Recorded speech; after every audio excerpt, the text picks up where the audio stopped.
አንድ ሰው ነበር። በየቀኑ ጠዋት ከእንቅልፉ ሲነቃ ወደ መስኮቱ ይጠጋና ድምፁን ከፍ አድርጎ የሆነ ነገር ይናገር ነበር። ጎረቤቶቹ አእምሮን የሳተ እብድ መስሏቸው ነበር። ነገር ግን በአንድ ዓመት ውስጥ ብቻ ከተዘፈከገበት የዕዳ ማጥ ወጣ፣ የፈረሰው ትዳሩ ተተገነ፣ እንዲሁም በምንም ተአምር ሊያገኘው የማይችለውን ትልቅ የሥራ ዕድል አገኘ። ይህ ሰው ከራሱ ጋር እያወራ አልነበረም፣ አሊያም አእምሮውን አልሳተም። እርሱ እያደረገ የነበረው መጽሐፍ ቅዱስ እንድናደርግ የሚያዝንን አንድ ታላቅ መንፈሳዊ ምስጢር ነበር። ይህ ምስጢር ከጥንት ጀምሮ መጽሐፍ ቅዱስ ውስጥ የነበረ አባቶቻችን በጸሎት ሲጠቀሙበት የእምነት አዋጅ ወይንም የሕይወት ቃል ይባላል። እዚህ ላይ ልብ በለው፣ ኃጢአትን ስለመናዘዝ እያወራን አይደለም። ይልቁንም የእግዚአብሔርን ሕያው ቃል በእናንተ ሕይወት፣ በቤተሰባችሁና በነገራችሁ ሁሉ ላይ በድምፅ አውጥቶ ስለማፍሰር ወይንም ስለመናገር ነው።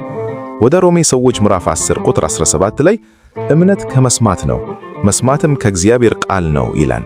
ልብ በሉ፣ እምነት ከማንበብ ነው አይልም፣ እምነት ከመስማት ነው የሚለው። እና እዚህ ላይ አንድ የሚገርም ጥያቄ ላንሳላችሁ። በየቀኑ በሕይወታችሁ ውስጥ አብዝታችሁ የምትሰሙት የማንን ድምፅ ነው? በእርግጥም የራሳችሁን ድምፅ ነው። ስለዚህ የእግዚአብሔርን ቃል በድምፅ አውጥታችሁ ስትናገሩ በእያንዳንዱ ቅጽበት የራሳችሁን እምነት እየመገባችሁ ነው ማለት ነው። መንፈሳችሁን በእውነት ቃል እያነጻችሁት ነው። ክፉ መንፈስ በጆሮአችሁ የሚያንሸዋሽከውን የውሸት ድምፅ አጥፍታችሁ ፈጽሞ በማይሰበር ሰማያዊ ኃይል እየተካችሁት ነው።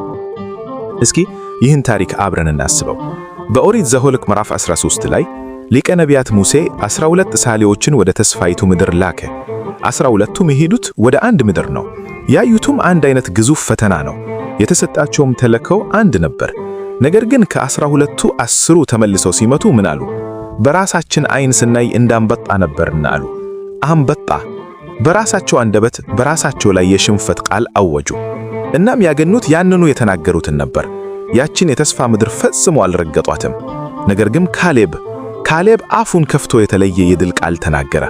እኛ በእርግጥ ማሸነፍ እንችላለንና ወጥተን እንውረሳት አለ። ያው አንድ አይነት ግዙፍ ፈተና፣ ነገር ግን የተለየ የእምነት አዋጅ። እናም ያችን የተስፋ ምድር የወረሳት ቃሉን አውጥቶ የተናገረው ካሌብ ነበር። አንደበታችሁ ገለተኝ አይደለም ወይ? በየቀኑ ለእናንተ ጥቅም እየሰራ ነው፣ አሊያም ደግሞ በእናንተ ላይ የጥፋት ጦር እየወረወረ ነው? እንግዲህ 5 ደቂቃ እዚህ ላይ ነው የሚመጣው። ይህ ነገር ስለ ጸሎቱ ርዝማኔ አይደለም፣ ስለ ቀጣይነት ነው። ጀማሪ 1 ሰዓት ሙሉ መጸለይ ላይ ይጠበቅባችሁ ይችላል። ጥልቅ የሆነ ስነ መለኮት ትምህርትም አያስፈልጋችሁም።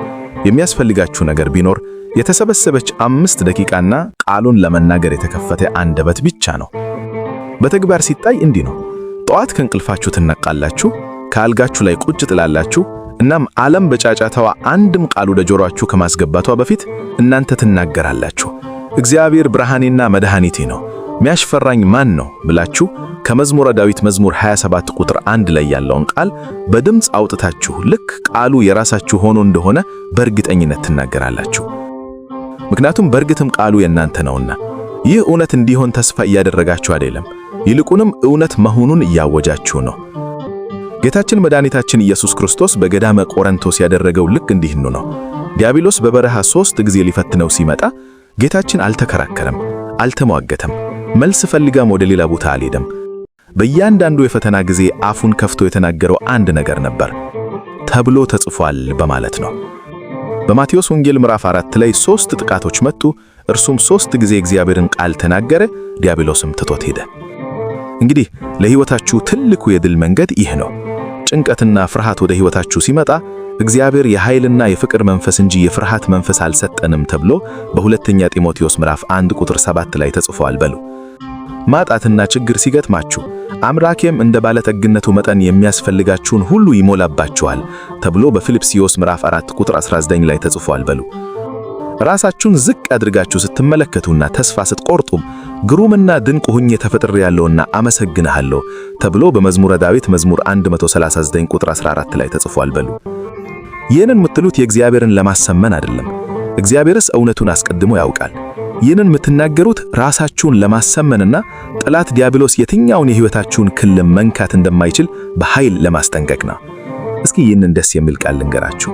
በመጽሐፈ ምሳሌ ምዕራፍ 18 ቁጥር 21 ላይ ሞትና ሕይወት በምላስ እጅ ናቸው፣ የሚወዱአትም ፍሬዋን ይበላሉ ይላል። አንደበታችሁ የዘራውን ማንኛውንም ፍሬ ማጨዳችሁና መብላታችሁ አይቀርም። ስለዚህ ዋነኛው ጥያቄ አሁን ምን እየዘራችሁ ነው የሚለው ነው። አብዛኛው ሰው ሳያውቀው አረም እየዘራ ነው። በጣም ተጨንቄያለሁ፣ ምንም ነገር አይሳካልኝም፣ ከዚህ ችግር ፈጽሞ አልወጣም።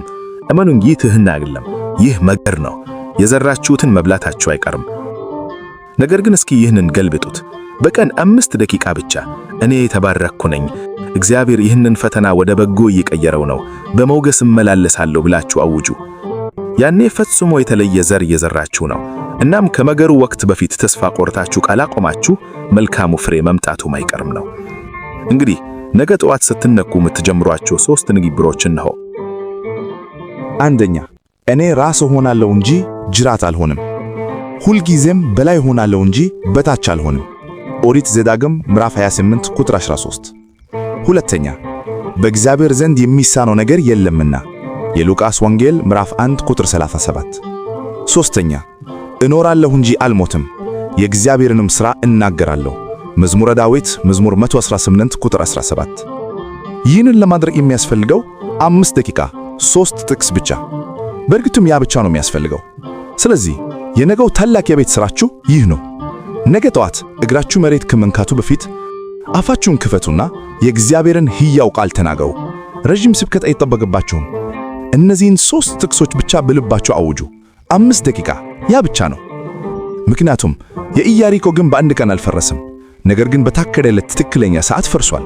የእናንተም ድልና ነፃ መውጣት በሰዓቱ ተይዟል። እናንተ ብቻ ቃሉን እየተነጋገራችሁ መጓዛችሁን አታቆሙ። ጠላት ክፉ መንፈስ ቃሉን የሚያውቅ ክርስቲያንን አይፈራም። የሚፈራው ቃሉን በሚናገርና በሚያውጅ ክርስቲያን ነው። ስለዚህ አንደበታችሁን ክፈቱ። የተነጋገራችሁት የራሳችሁን ቃል ሳይሆን የእግዚአብሔርን ቃል ስለሆነ ያላችሁበት አስቸጋሪ ሁኔታ ለቃሉ መግዛቱ ግድ ነው። የእርሱ ቃል ደግሞ ፈጽሞ ባዶውን አይመለስም። በትንቢተ ኢሳይያስ ምዕራፍ 55 ቁጥር 11 ላይ ከአፌ የሚወጣው ቃሌ እንዲሁ ይሆናል፣ የላኩትንም ይፈጽማል እንጂ ወደ እኔ በከንቱ አይመለስም ይላልና። ይህንን የድል ጉዞ ነገ ጧት ጀምሩት። 5 ደቂቃ፣ ከዚያም የሚሆነውን ታላቅ ታምር ጠብቁ። አስታውሱ፣ ፈጣሪ የሩቅ አምላክ አይደለም፣ ሰማይም ዝም አላለም። በዚህ ምድር ላይ በምታደርጉት የሕይወት ጉዞ ፈጽሞ ብቻችሁ አይደላችሁም። የእግዚአብሔር ቃል የብርታት ጋሻችሁ ነው። አይዟችሁ፣ በርቱ፣ አትፍሩ። የእግዚአብሔር ጸጋ፣ የድንግል ማርያም አማላጅነት፣ የቅዱሳን መላእክት ተረዳይነት ከሁላችን ጋር ይሁን። ምስጋና ይሁን አንድ አምላክ ለሚሆን ለአብ ለወልድ ለመንፈስ ቅዱስ ዛሬም ዘወትርም ለዘላለሙ አሜን።